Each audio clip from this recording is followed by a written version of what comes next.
నమస్తే welcome to our voice నేను journalist నవత ప్రముఖ కొరియోగ్రాఫర్ జానీ మాస్టర్ వ్యవహారం అటు టాలీవుడ్ తో పాటు రెండు తెలుగు రాష్ట్రాల్లో సంచలనంగా మారింది. గోవాలో జానీ మాస్టర్ ని అరెస్ట్ చేసి హైదరాబాద్ తీసుకొచ్చిన సైబరాబాద్ పోలీసుల్ని శుక్రవారం ఉప్పరపల్లి కోర్టులో పెట్టగా న్యాయస్థానం 14 రోజుల రిమాండ్ విధించింది. దీంతో జానీ మాస్టర్ ని చెంచల్గూడ జైలుకు తరలించారు. అక్టోబర్ 3వ తేదీ వరకు జానీ మాస్టర్ కస్టడీలోనే ఉండనున్నారు. కోర్టులో హాజరుపరిచిన సమయంలో జానీ మాస్టర్ పై పోలీసులు ప్రవేశపెట్టిన రిమాండ్ రిపోర్టులో కీలక విషయాలు వెలుగులోకి వచ్చాయి. కోర్టు సమక్షంలో జానీ మాస్టర్ నేరం అంగీకరించినట్లు పోలీసులు రిమాండ్ రిపోర్టులో పేర్కొన్నారు. అసిస్టెంట్ కొరియోగ్రాఫర్ పై తాను లైంగిక దాడికి పాల్పడినట్లు ఒప్పుకున్నట్లు పోలీసులు తెలిపారు.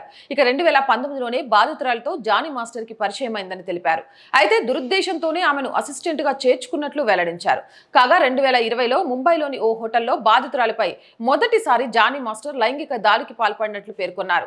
ఆ సమయంలో బాధితురాలి వయసు 16 సంవత్సరాలు మాత్రమేనని రిమాండ్ రిపోర్టులో పోలీసులు చెప్పారు. ఇక అప్పటి నుంచి ఈ 4 ఏళ్లలో బాధితురాలిపై జానీ మాస్టర్ పలుమార్లు అత్యాచారానికి పాల్పడినట్లు పేర్కొన్నారు. విషయాన్ని బయటకు చెప్పకుండా ఉండేందుకు సినిమా అవకాశాలు రాకుండా చేస్తానంటూ బెదిరించాడని, ఇండస్ట్రీలో ఉన్న పలుకుబడితో భవిష్యత్తు లేకుండా చేస్తానని బెదిరించినట్లు రిమాండ్ రిపోర్టులో వివరించారు. జానీ మాస్టర్ తో పాటు ఆయన భార్య అయేషా అలియా సుమలత కూడా బాధిత యువతిని పలుమార్లు బెదిరించినట్లు పోలీసులు రిమాండ్ రిపోర్టులో తెలిపారు. తనపై జానీ మాస్టర్ లైంగిక వేధింపులకు పాల్పడినట్టు ఆయన దగ్గర అసిస్టెంట్ కొరియోగ్రాఫర్ గా పనిచేస్తున్న ఓ యువతి సెప్టెంబర్ 15న నార్సింగి పోలీస్ స్టేషన్ లో ఫిర్యాదు చేసిన సంగతి మనందరికీ తెలిసిందే. దీంతో పోలీసులు షేక్ జానీ బాషాపై ఐపీసీ సెక్షన్ 376, 506, 323(2)తో పాటు ఫోక్స్ కేసులు నమోదు చేశారు. కేసు నమోదైనప్పటి నుంచి పరారీలో ఉన్న జానీ మాస్టర్ కోసం పోలీసులు తెలుగు రాష్ట్రాలతో పాటు మిగతా రాష్ట్రాల్లోనూ గాలించారు. చివరికి గోవాలో తలదాచుకున్నట్లు వచ్చిన సమాచారంతో అక్కడికి వెళ్లిన సైబరాబాద్ పోలీసులు అరెస్ట్ చేసి హైదరాబాద్ కి తీసుకొచ్చారు. వైద్య పరీక్షలు నిర్వహించి ఉప్పరపల్లి కోర్టు ముందు హాజరుపరిచారు. ఏదేమైనా లవ్ జిహాద్ లేదు, లవ్ జిహాద్ అబద్ధం అనే వాళ్ళు దీనికి సమాధానం చెప్పాలి. సుమలత అలియాస్ ఎలా మారిందో తెలుసు. మారిన తర్వాత ఒక ఛానల్కి ఇచ్చిన ఇంటర్వ్యూలో ఆమె ఏ విధంగా మాట్లాడిందో చూసాం. ఇప్పుడు మరో అమ్మాయిని కూడా లవ్ జిహాద్ ఉచ్చులోకి లాగాలనే ప్రయత్నం చేయడము కనబడుతోంది.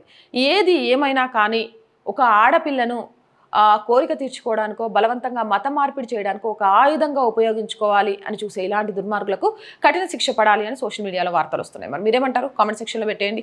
మోర్ వీడియోస్ కోసం మన ఛానల్ వెంటనే సబ్స్క్రైబ్ చేయండి. ఆర్ వాయిస్ ఇది మనందరి ఛానల్. ప్రతిరోజు మేము అడుగుతూనే ఉన్నాం, బట్ సహాయానికి ముందుకు వచ్చే వాళ్ళు చాలా తక్కువగా ఉన్నారు. ఒక లక్ష్యంతో ఈ ఛానల్ని ముందుకు తీసుకువెళ్ళాలి అనుకుంటున్నాం. ఈ లక్ష్యం ముందుకు వెళ్ళే మార్గంలో మీ అందరి ఆర్థిక చేయూత అనేది చాలా చాలా అవసరం.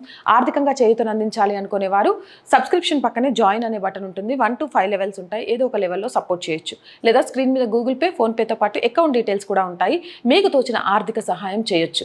₹1 నుంచి ఎంత సహాయమైనా మన ఆర్ వాయిస్ కోసం చేస్తారని ఆశిస్తున్నాం.